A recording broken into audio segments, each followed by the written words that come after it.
भारत माता की, भारत माता की, भारत माता की, वंदे वंदे वंदे। राजस्थान के गृह मंत्री और यहां से प्रत्याशी श्रीमान गुलाब चंद कटारिया जी, विधानसभा ग्रामीण के विधायक प्रत्याशी श्री फूल सिंह मीणा जी, प्रदेश उपाध्यक्ष श्रीमान चुन्नीलाल ग्रासिया जी, जिला अध्यक्ष भारतीय जनता पार्टी श्री दिनेश भट्ट जी, महापौर नगर निगम उदयपुर श्री चंद्र सिंह कोठारी जी, अध्यक्ष नगर विकास प्रन्यास श्री रविंद्र सिंह रेमोनी जी, और आज के इस कार्यक्रम में उपस्थित भारतीय जनता पार्टी के सभी पदाधिकारीगण, उपस्थित उदयपुर के सभी भाइयों बहनों, भारत के स्वाभिमान, भारत के सम्मान और देश की आन मान और शान के प्रतीक इस मेवाड़ की धरती को मैं कोटि कोटि नमन करते हुए आप सभी भाइयों बहनों का हृदय से अभिनंदन करता हूं। मित्रों, मैं इससे पहले अभी चित्तौड़गढ़ की भूमि पर था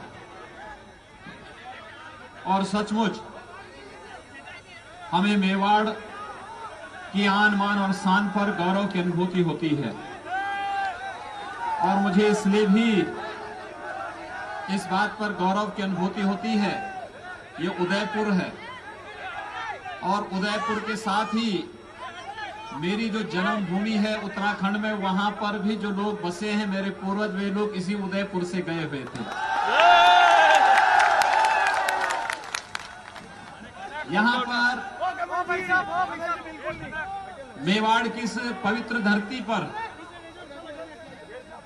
भारत के स्वाभिमान और सम्मान के प्रतीक महाराणा प्रताप ने जिस वंश परंपरा में जन्म लिया, बप्पा रावल से प्रारंभ वह वीर बलदानी भारत के यशस्वी वह परंपरा, जिस महान परंपरा के आशीर्वाद से आगे बढ़ती है, मुझे उस परंपरा में दीक्षित होने का सौभाग्य प्राप्त हुआ है। और यही नहीं, मेरे जो दादा गुरु थे उनका जन्म तो इसी मेवाड़ की ही धरती पर हुआ था और यहीं से उन्हें गोरक्षपीठ को प्रदान किया गया था।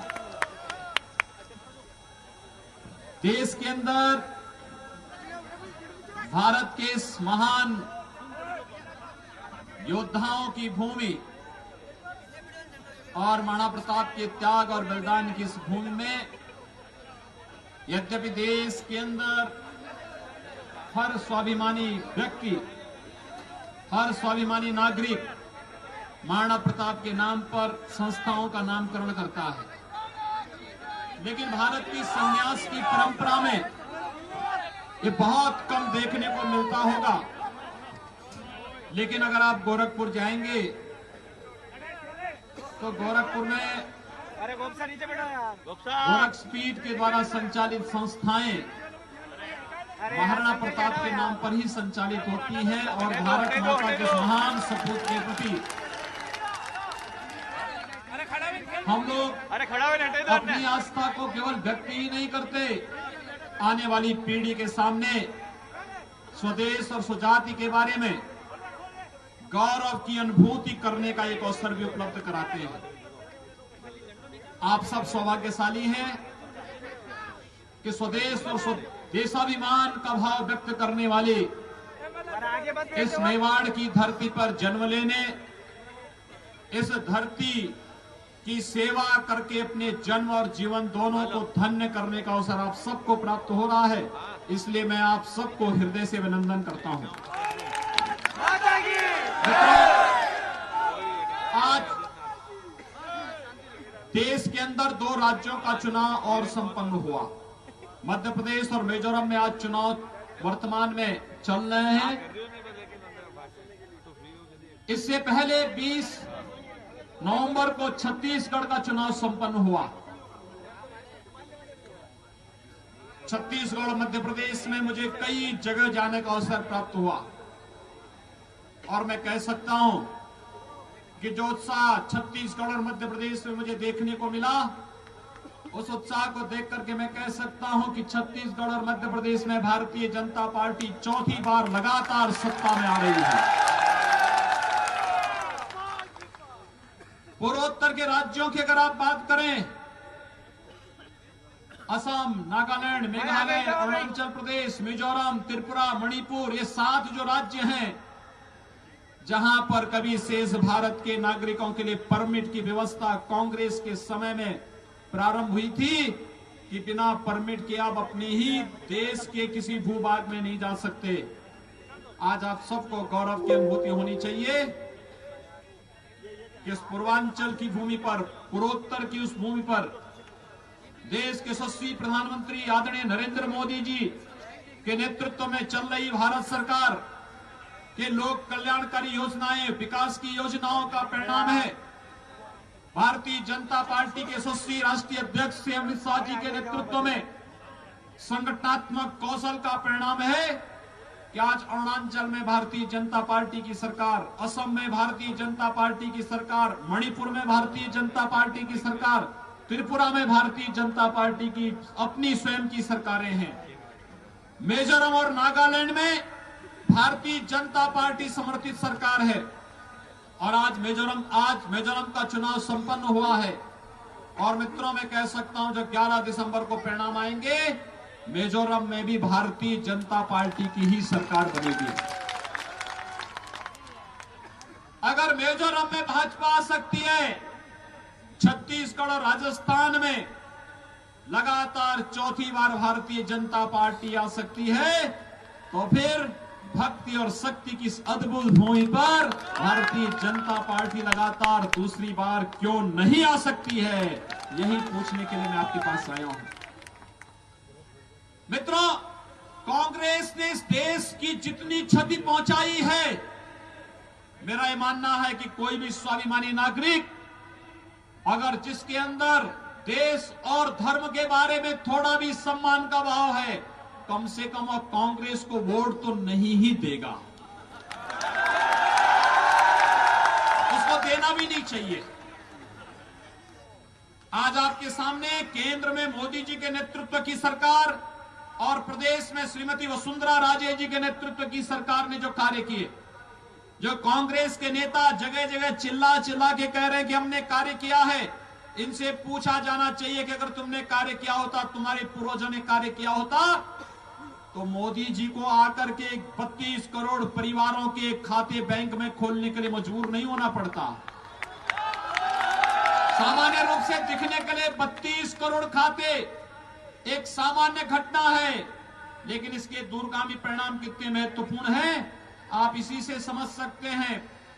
पूर्व प्रधानमंत्री स्वर्गीय राजीव गांधी कहा करते थे कि 100 रुपया भेजता हूं, नीचे 10 रुपया पहुंचता है।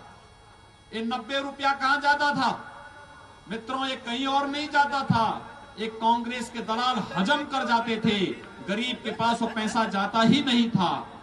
देश गरीब का गरीब रह जाता था। इस देश का गरीब, इस देश का किसान, इस देश का मजदूर, इस देश का नौजवान ये सुविधाओं से वंचित रह जाता था, महिलाएं वंचित रह जाती थी। और इसलिए मोदी जी ने व्यवस्था की कि खाता खोलेंगे, 100 रुपया भेजेंगे तो 100 रुपया गरीब के खाते में जाएगा, उसमें कोई बीच में भ्रष्टाचार नहीं कर पाएगा। कांग्रेस और करप्शन एक दूसरे के पर्याय इसीलिए बने क्योंकि देश में जितना भ्रष्टाचार है, इस भ्रष्टाचार की जननी है कांग्रेस। और तो और ये जो विकास की बात करते हैं, कांग्रेस की सरकार के समय रसोई गैस का कनेक्शन नहीं मिल पाता था और प्रधानमंत्री मोदी जी ने अपने 4.5 वर्ष के कार्यकाल में 12 करोड़ परिवारों को रसोई गैस के कनेक्शन दिलाए और उसमें 8 करोड़ महिलाएं हैं जिनको निःशुल्क रसोई गैस के कनेक्शन मिले। अगर कांग्रेस ने विकास किया होता तो इन 8 करोड़ महिलाओं को निःशुल्क रसोई गैस के कनेक्शन क्यों नहीं मिल पाए? 4 करोड़ परिवारों को आवास दिलाए गए, 4 करोड़ परिवारों को निःशुल्क विद्युत कनेक्शन दिलाए जा रहे हैं।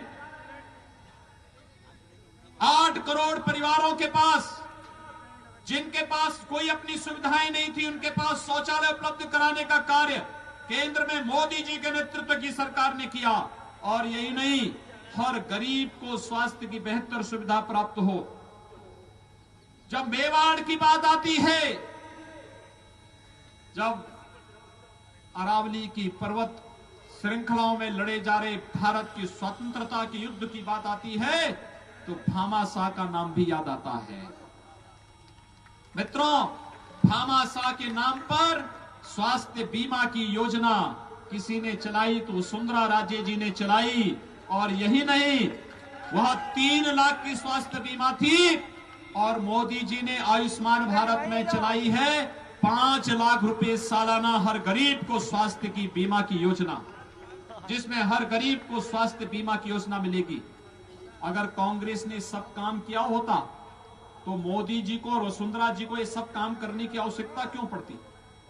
आज तो कांग्रेस इस देश के अंदर विकास तो नहीं कराई, लेकिन आतंकवाद को जरूर फैलाई, नक्सलवाद को जरूर फैलाई। देश के गरीबों को खाद्यान्न नहीं मिलता था, लेकिन कांग्रेस के समय में आतंकवादियों को बिरयानी जरूर कांग्रेस के लोग खिलाते थे। मित्रों, यही अंतर है। कांग्रेस के लोग आतंकवादियों को बिरयानी खिलाते थे और हम आतंकवादियों को गोली मारते हैं। जो भारत के संविधान को नहीं मान सकता, जो भारत की सुरक्षा में सेंध लगाएगा, जो भारत के महापुरुषों का सम्मान नहीं कर सकता और जो हमारे निर्दोष नागरिकों पर हमले करेंगे, जो हमारे बहादुर जवानों पर कायराना हमला करेंगे, उसकी जगह कम से कम भारत की धरती तो नहीं हो सकती है, उसकी जगह तो यमराज का घर ही होगा। और भारतीय जनता पार्टी इस कार्य को कर सकती है। यह कार्य कांग्रेस नहीं कर सकती। यह कार्य केवल और केवल भारतीय जनता पार्टी करेगी। इस देश के अंदर आज आतंकवाद है, नक्सलवाद है, भ्रष्टाचार है, अराजकता है। ये सब कांग्रेस की नाजायज उपज है और कांग्रेस की इस नाजायज उपज के कारण आज भारतीय जनता पार्टी को इससे लड़ना पड़ रहा है। और इसलिए मैं आप सबसे अपील करने के लिए आया हूं। कांग्रेस ने हमारे राज्यों को, राजस्थान भी जिसमें एक था, बीमारू राज्य बना दिया था। न सड़क, न बिजली, न पानी, न स्वास्थ्य की व्यवस्था, न शिक्षा की व्यवस्था, न किसानों को सम्मान, न नौजवानों के स्वाभिमान के लिए कोई कार्य करना और न महिलाओं की रक्षा के लिए कोई उपाय करना। मैं धन्यवाद दूंगा कटारिया जी को, जिनके नेतृत्व में भारतीय जनता पार्टी ने बहुत बेहतर कार्य किया और यहां पर अपराधियों पर अंकुश लगाने का बेहतर पहल किया। आज उसका परिणाम पूरे राजस्थान में देखने को मिलता है। जिस कांग्रेस के समय में अराजकता थी, उस पर अंकुश लगा। लेकिन विकास और सुशासन के लिए स्थिरता आवश्यक है। मैं पूछना चाहता हूं, भारतीय जनता पार्टी के पास राष्ट्रीय स्तर पर एक यशस्वी और तेजस्वी नेतृत्व मोदी जी के पास, मोदी जी जैसा नेता है। क्या कांग्रेस भी बताएगा उनके पास कौन नेता है? राहुल गांधी पर तो कांग्रेस के लोग ही विश्वास नहीं करते। राहुल गांधी पर कांग्रेस के लोग ही विश्वास नहीं करते। कांग्रेस के प्रत्याशी कहते हैं कि भैया राहुल जी को हमारे यहां मत भेजना। मैंने कांग्रेस के प्रत्याशी से पूछा, भाई क्यों नहीं तुम लोग राहुल गांधी का कार्यक्रम लगाते हो? उन्होंने कहा राहुल गांधी के कार्यक्रम का मतलब जानते हैं? मैंने कहा नहीं, बताओ। उन्होंने कहा कि राहुल गांधी के कार्यक्रम का मतलब हार की पक्की गारंटी। राहुल जी, जब आप पर आपकी पार्टी का विश्वास नहीं है तो फिर राजस्थान क्यों विश्वास करे? राजस्थान को क्यों विश्वास करना चाहिए? आज मैं देख रहा था, एक अखबार पढ़ रहा था मैं, उसमें एक इंजीनियरिंग का छात्र अपनी क्लास में 17 बार फेल हुआ है और वह कोर्ट, उसके कॉलेज ने उसको एडमिशन देने से इनकार कर दिया, तो कोर्ट में गया, सुप्रीम कोर्ट तक पहुंच गया और सुप्रीम कोर्ट में पहुंचा है तो सुप्रीम कोर्ट ने उससे पूछा कि भाई क्या है? उसने कहा साहब 17 बार फेल हुआ हूं, मुझे एक अवसर और कोर्ट ने कहा देश पे कम से कम रहम तो करो, तुम अगर इंजीनियर बन जाओगे तो देश का तुम बेड़ा गर्क कर दोगे। और मुझे लगता है राहुल गांधी के नेतृत्व में कांग्रेस 17 चुनाव हार चुकी है। कम से कम इस देश की जनता को भी राहुल गांधी से कहना चाहिए कि इस देश पे रहम कर लो। अब तो कम से कम इस चुनावी राजनीति से अलग हट जाओ, नानी के घर जाओ, नानी की सेवा करो इटली में जाकर के। भारत को आपकी सेवा की आवश्यकता नहीं, राजस्थान को आपकी सेवा की आवश्यकता नहीं, और मुझे लगता है ये कहने की आवश्यकता है। और वही स्थिति राजस्थान के अंदर भी। मित्रों, आपके पास राजस्थान में श्रीमती वसुंधरा राजे जी के नेतृत्व में भारतीय जनता पार्टी का एक तेजस्वी नेतृत्व है, लेकिन क्या कांग्रेस बताएगी कि उनका मुख्यमंत्री पद का प्रत्याशी कौन है? डॉक्टर सीपी जोशी हैं, श्री रामेश्वर रूडी हैं, श्री सचिन पायलट हैं, श्री अशोक गहलोत हैं, कौन है? यानी एक दूसरे में खींचातानी, और ये खींचातानी राजनीतिक अस्थिरता की जड़ है। और ये राजनीतिक अस्थिरता विकास और सुशासन में सबसे बड़ी बाधा है। घूम फिर करके फिर वहीं पर कांग्रेस हर क्षेत्र में विफल है। और मित्रों, हम सब आपसे एक ही संकल्प दिलाने का कार्य करेंगे। मैं आप सबसे एक ही बात की अपील करूंगा। देखिए, कांग्रेस के लोग अलग अलग प्रकार की बातें करेंगे। अभी मैं मध्य प्रदेश में था, कांग्रेस के अध्यक्ष का एक बयान आया था। उन्होंने कहा हमें SC/ST का वोट नहीं चाहिए, हमें तो केवल मुसलमान वोट मिल जाए, बाकी हम जीत जाएंगे। कांग्रेस के अध्यक्ष का बयान। पत्रकार ने मुझसे पूछा कि एक सब क्या कांग्रेस के नेता बोल रहे हैं। मैंने कभी उनको अली मुबारक हो, हमारे लिए तो बजरंग बली। और मित्रों, मैं आप सबसे अपील करूंगा, एक बजरंग बली का संकल्प हम सबका होना चाहिए। और संकल्प एक ही संकल्प, बजरंग बली का एक ही संकल्प था कि राम काज कीन्हे बिनु मोई कहां विश्राम। यानी जब तक राम का कार्य नहीं करूंगा, जब तक हम लोग राष्ट्र का कार्य नहीं करेंगे। लोकतंत्र में राष्ट्र का कार्य है अपने उत्तरदायित्वों का निर्वहन करना, एक एक वोट अपने को यशस्वी बनाने वाली, विकास और सुशासन को लाने वाली पार्टी को देना। और ये कार्य केवल भारतीय जनता पार्टी कर सकती है। आप सबसे मैं अपील करूंगा, इतनी भारी संख्या में आप सब उपस्थित हुए हैं, अगर आप में से हर मतदाता, हर नौजवान, हर कार्यकर्ता संकल्प ले ले कि 5-5 वोट मैं भारतीय जनता पार्टी के प्रत्याशी और चुनाव चिन्ह कमल के वोट पर 7 दिसंबर को डलवाऊंगा, तो मित्रों, मैं विश्वास के साथ कह सकता हूं कि भारतीय जनता पार्टी के जो हमारे प्रत्याशी हैं, श्री गुलाब चंद कटारिया जी और श्री फूल सिंह मीणा जी, ये दोनों भारी मतों से जीतेंगे। और कांग्रेस के प्रत्याशियों की होगी जमानत जब्त। और कांग्रेस के प्रत्याशियों की जमानत जब्त की अपील करते हुए आप सबसे मैं अपील करूंगा कि स्वाभिमान की धरती पर, राष्ट्र की अलग जगाने वाली इस धरती पर आप सब भारतीय जनता पार्टी के प्रत्याशी श्री गुलाब चंद कटारिया जी को और श्री फूल सिंह मीणा जी को कमल चुनाव चिन्ह पर भारी मतों से विजयी बना करके भेजे। आप सबके प्रति मेरी शुभकामनाएं। वाणी को देता हूं विराम। जय जय श्री राम।